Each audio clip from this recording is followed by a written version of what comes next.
everyone, welcome to RankiaPro. Today we have the pleasure of speaking with Mark Dainty, BlueBox Precision Medicine Fund Lead Portfolio Manager. Nice to meet you, Mark. How are you? I'm doing well, thank you. Thanks for the time. Thank you so much.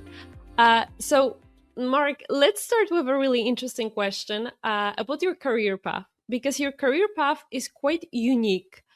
From pharmacy to chartered accountancy and then into healthcare investing. How have these different disciplines shaped your decisions today?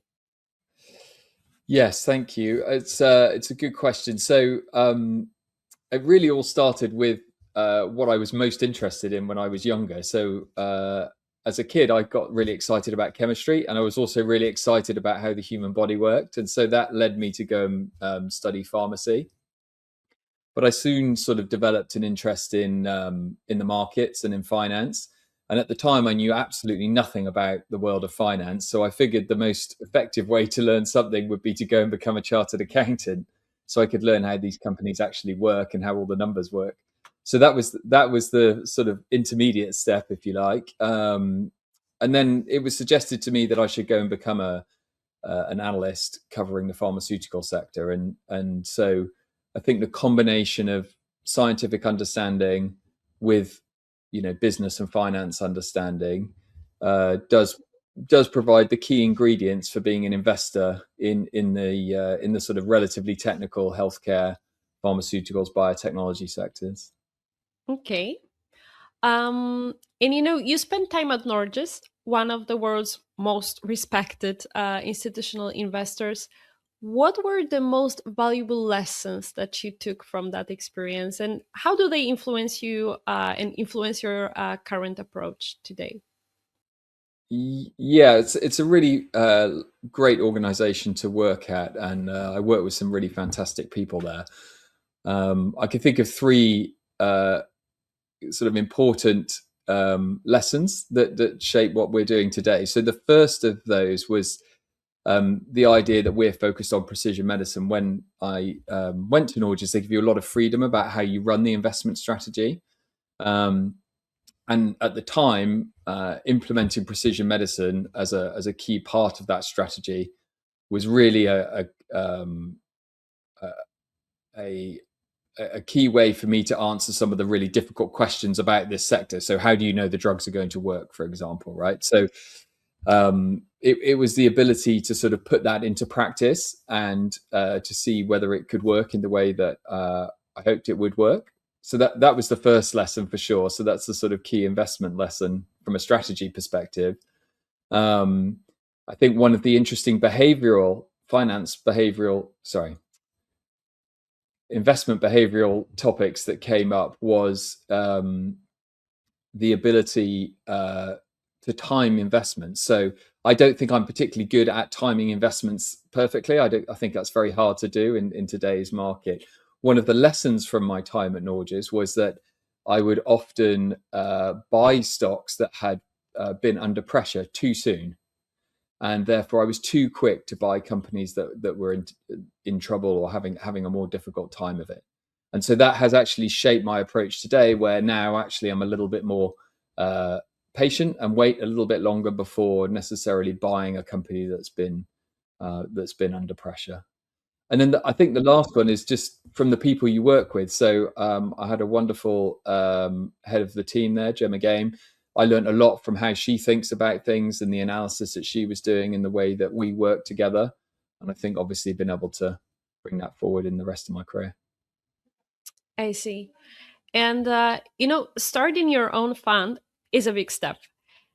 So I wanted to ask you, what convinced you that it was the right moment to launch BlueBox, and what gap in the market were you aiming to fill? Yeah, it's quite a daunting step for sure. So I'm very lucky that I didn't start BlueBox itself. So BlueBox, the firm, was already started in 2017 by my colleague William De Gale, who runs our global technology fund.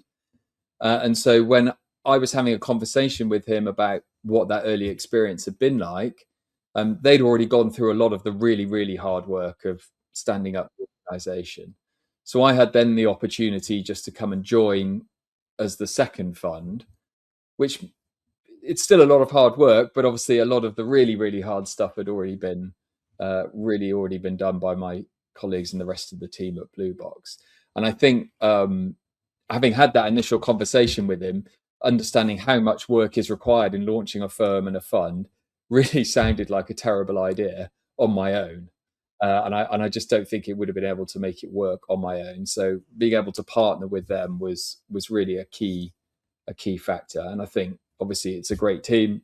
You know, we all trust each other wonderfully. I think that makes for a great working environment.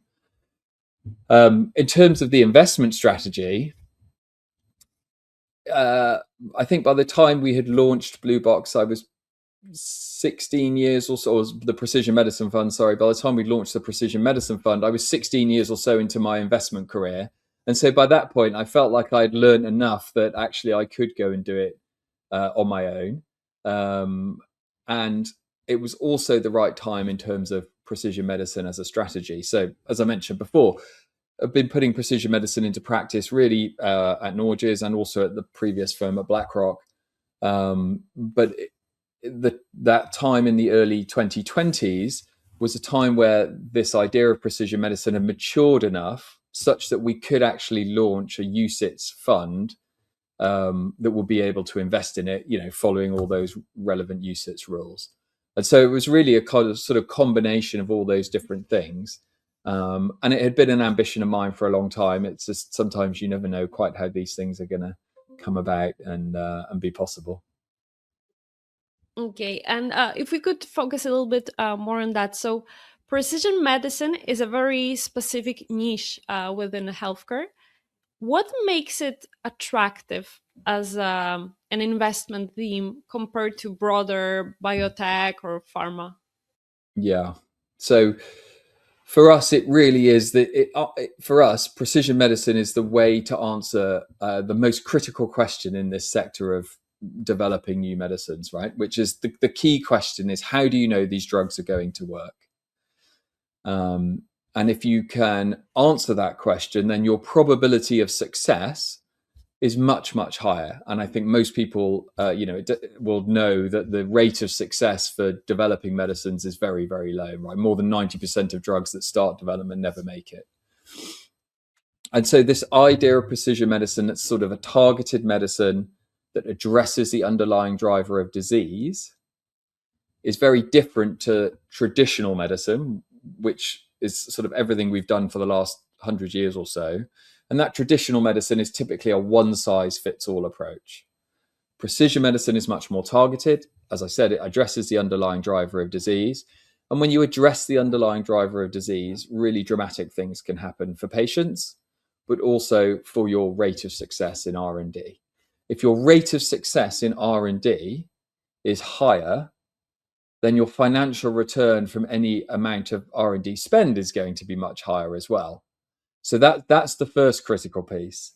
The second piece of it is that precision medicine can be developed much faster than traditional medicine. So the average timeline for the development of a new medicine is around 10 years. With precision medicine, that can be anywhere from 5 to 8 years. And so if you could do it faster, you can reduce the cost, but you also increase the commercial value of your medicine.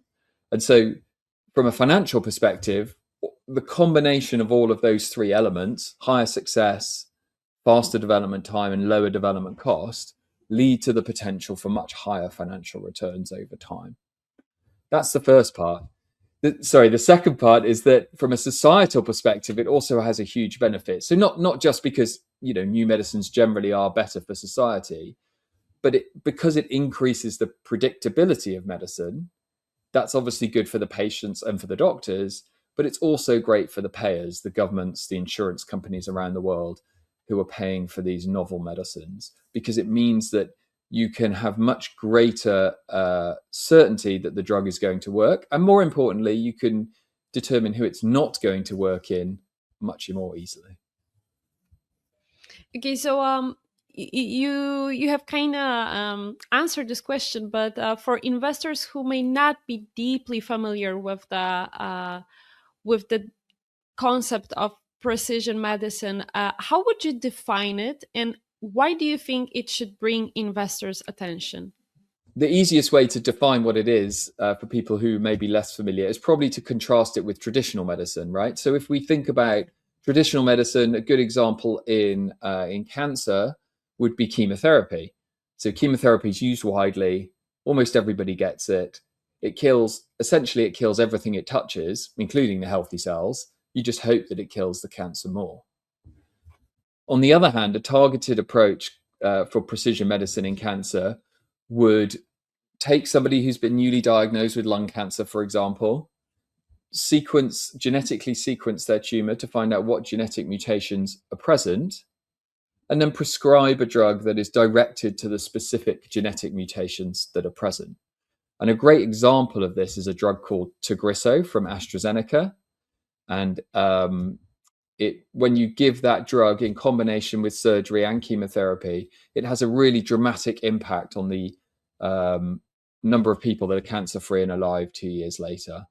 And the result of that is it has a dramatic amount of revenue for AstraZeneca as well. And so it really brings both medical success for patients, but also commercial success for the industry and therefore for investors. Okay, that's really informative. And changes a little bit the topic. So your co-PM, Polina Suter, she brings a very different skill set, including coding and deep data analysis. How does that technical expertise change the way you evaluate drug pipelines or clinical trials?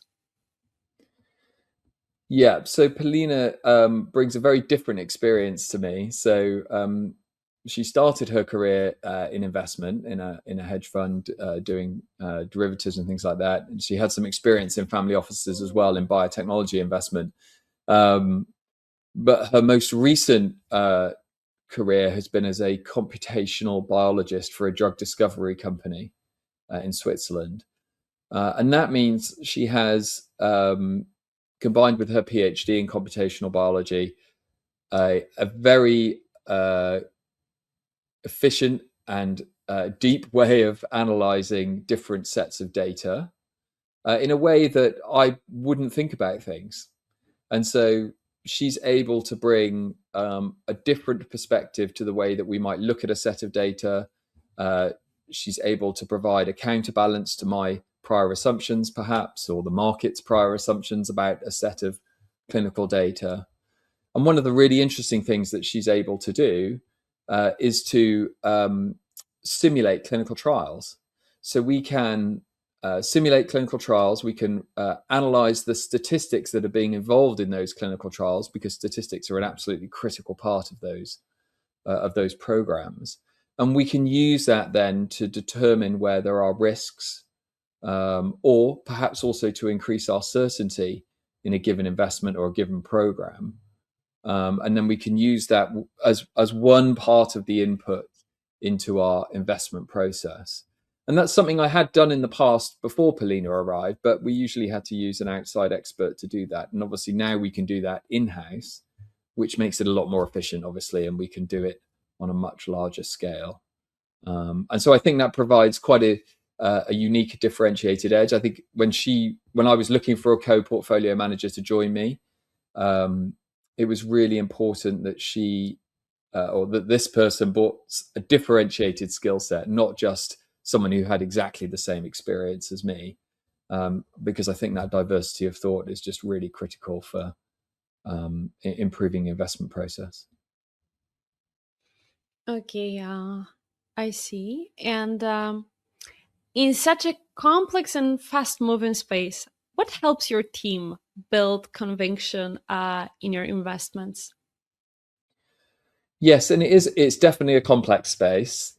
In some ways it's fast moving, but in some ways it isn't. So things do change. You do learn a lot very quickly when there's a new piece of news or clinical data. But the life cycle of the industry or the development of drugs is actually quite long. So once things have been set in place, you do have a little bit of time to analyze these things and get your head around what's going on. So you don't necessarily, in my opinion, need a team of 50 or 60 people to do all of this. It can be done quite efficiently. Our process is very fundamental.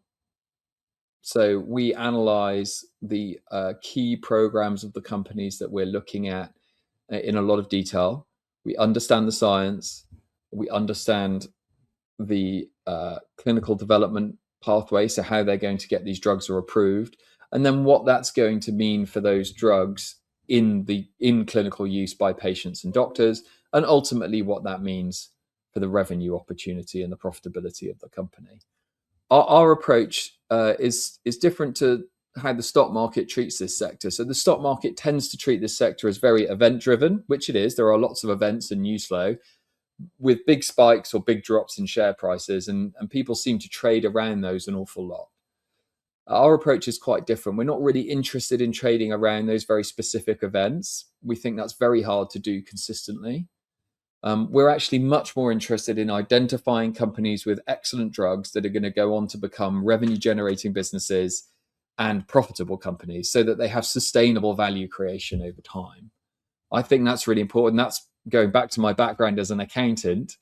It's always that question of how are you going to get towards profitability to have sustainable value creation.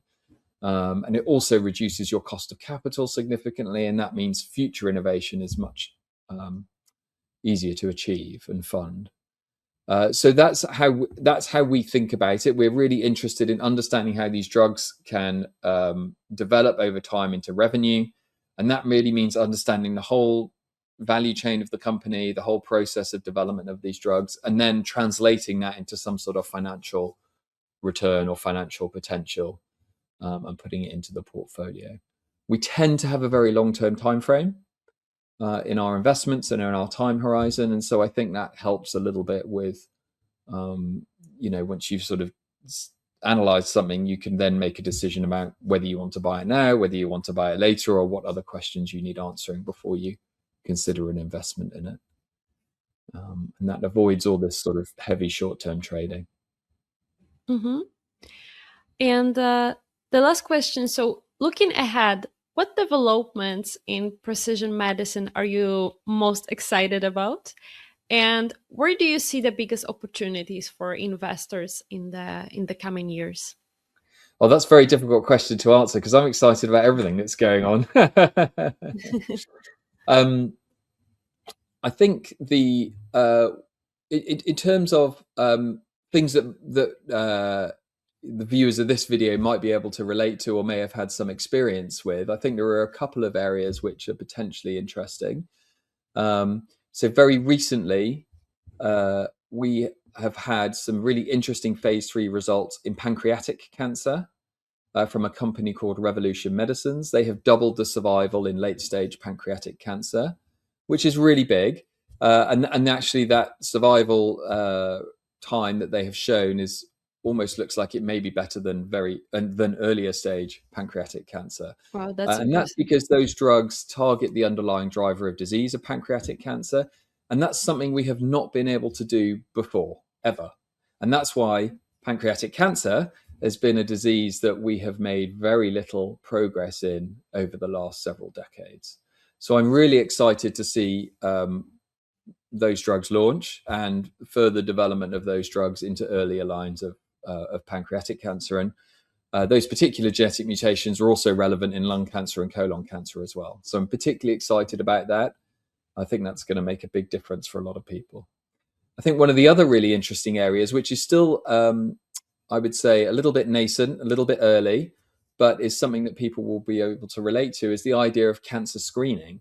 So nowadays, instead to analyze the genetic makeup of a cancer, we don't necessarily need to take a sample from the body. We can do it in blood. And then what that technology has been translated to the detection of cancer, or the early detection of cancer in patients who would otherwise appear healthy from a simple blood draw. Now, this technology is still quite early, but some of these tests have been launched and they are getting commercial traction, certainly in the United States. And I think we are probably at the beginning of a gradual evolution in this area such that the idea that we could screen for cancer from a simple blood draw will become a reality in the next probably 5 to 10 years. I think it's already becoming a reality now. I think the performance of those tests and the availability of those tests around the world will only increase over time going forward. And so that's an area that I think has the potential to have a huge change for many, many people around the world. Oh, that sounds really promising, and we're also excited to see that. Thank you so much, Mark. It was a pleasure, and well, thank you to everyone for watching us.